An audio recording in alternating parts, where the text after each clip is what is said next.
غزوہ احد کے موقع کے اوپر جس وقت آپ تدفین فرما رہے تھے صحابہ کی، ایک ایک قبر کے اندر زیادہ زیادہ اصحاب کو بھی تدفین کرنا پڑ رہی تھی، تو اس وقت بھی نبی علیہ السلام پوچھتے تھے کہ کس بندے کو قرآن زیادہ یاد تھا، اس کو ترجیح دی جاتی تھی تدفین کے اندر بھی۔ یعنی اس سے بھی یہ چیز لوگوں نے رزلٹ نکالا کہ قرآن جو ہے آپ کی قبر کے اندر آپ کا سمجھ لیں ساتھی بن کے آپ کے لیے آپ کی مدد کر سکتا ہے آپ کے نیک اعمال کی شکل کے اندر، ٹھیک ہے؟ تو اس لیے ان کو ترجیح دی جا رہی تھی قبر میں تدفین کرتے ہوئے بھی۔ یہ بھی آپ کو روایات میں مل جاتا ہے غزوہ احد کے جب شہداء کی تدفین کرتے ہوئے۔ پھر اس سے بھی ایک آگے چلتے ہیں ہم چیز کے اوپر کہ ہم یہ چیزیں ڈیسائیڈ کر رہے ہیں، کوئی مر جائے تو ہم کہتے ہیں شہید ہو گیا، مبارک ہو، جنتی ہو گیا، اس طرح کے کام کرنا شروع کر جاتے ہیں۔ جیسا کہ ارشد شریف صاحب کی بھی وفات کے اوپر ہمارا غالب گمان یہ ہے کہ اللہ تعالیٰ اس کو معاف فرمائے اور اس کو شہادت کا درجہ عطا فرمائے۔ لیکن نبی علیہ السلام کے دور کے اندر اسی طرح ایک واقعہ ہوتا ہے، ہوا کیا اس کے ساتھ بندے کے ساتھ کہ نبی علیہ السلام کا غلام تھا جس کا نام مدعم بتایا جاتا ہے۔ وہ آپ کے اون کا کجاوا وغیرہ سیدھا کرتا تھا، کشتہ وغیرہ تھا اور کام کرتا تھا نبی علیہ السلام کے لیے۔ تو ہوا یہ ایک وادی کے اندر اس کو نامعلوم سمت سے، سمجھ لیں جیسے آج کوئی گولی لگ جاتی ہے اس طرح اس کو تیر لگا آ کے، اور وہ فوری اس کی وہاں پہ وفات ہو جاتی ہے۔ تو صحابہ نے اس کے اوپر کہا کہ مبارک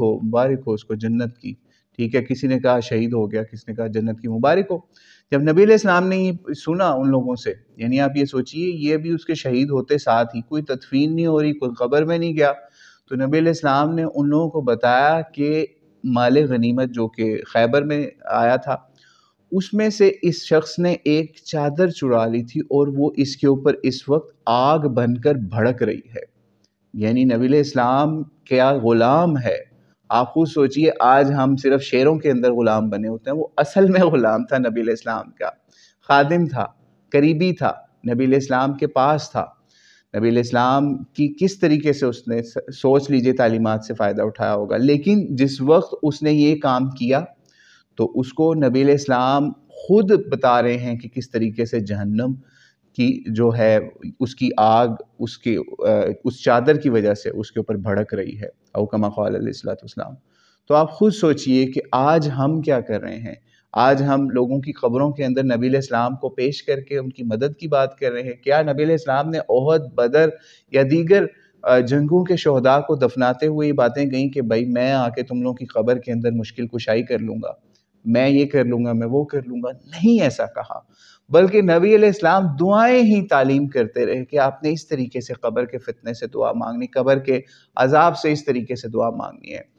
تو اور امجد صابری صاحب کا بھی یہ اس کے اندر بہت بڑا قصور ہے، جو ان کے ساتھ ہی یہ نعتیہ اشعار پڑھا کرتے تھے، انہوں نے اس نعت کو بہت زیادہ مشہور کیا، اور بھی نعت خوانوں نے بھی کیا۔ اللہ کریم ان سب کو ہدایت عطا فرمائے، اور جو یہ اب دنیا میں نہیں، اللہ ان کی مغفرت فرمائے، ان کی لغزش کو معاف فرمائے۔ بہرحال یہ ایک انتہائی اوپنلی شرکیاں نعتیں ہیں، دعا صرف اللہ سے، پکار صرف اللہ کو، اور مدد بھی صرف اللہ سے، یہ نبی علیہ السلام کی سنت ہے۔ اور اگر آپ آسانی چاہتے ہیں کہ ان چکروں میں پڑیں وسیلہ اور ان چیزوں میں کہ ہم وسیلے کے تحت نبی علیہ السلام سے مدد مانگ رہے ہیں، یا وہ ایک علیحدہ ٹاپک ہے، تو کیا نبی علیہ السلام نے کوئی ایسا وسیلہ سمجھایا کہ کوئی مر جائے تو آپ کو نبی علیہ السلام ہم اس بندے کی قبر کے اندر جا کے اس کی مدد کر کے آئیں؟ یعنی جس وقت نبی علیہ السلام زندہ تھے اس وقت کی بات کروں، اس وقت بھی دعائیں ہی نبی علیہ السلام سے لوگ کروایا کرتے تھے، بجائے اس کے کہ اب نبی علیہ السلام اس دنیا میں ہمیں چھوڑ کے جا چکے ہیں تنہا،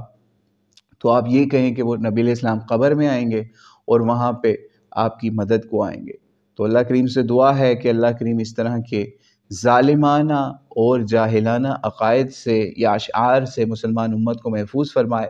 اور بہت زبردست قسم کی نعتیں اس وقت بھی موجود ہیں، کلام موجود ہیں، اللہ کریم مسلمانوں کو ہدایت دے کہ وہ پڑھیں اور اپنے جنازوں پہ، شادی بیاہ پہ، دیگر رسومات کے اوپر وہ کام کریں، وہ کام تلاش کریں جو نبی علیہ السلام نے کیے، وہ تلاش کریں گے تو آسانی ہے۔ نہیں تو یہ جو میڈیا کے جو ان سے دین فروش لوگ ہیں، اینکر ہیں، یہ آپ کو ایسے ہی گمراہ کرتے رہیں گے اور آپ ہوتے رہیں گے۔ اللہ عالم بالصواب۔ السلام علیکم ورحمۃ اللہ وبرکاتہ۔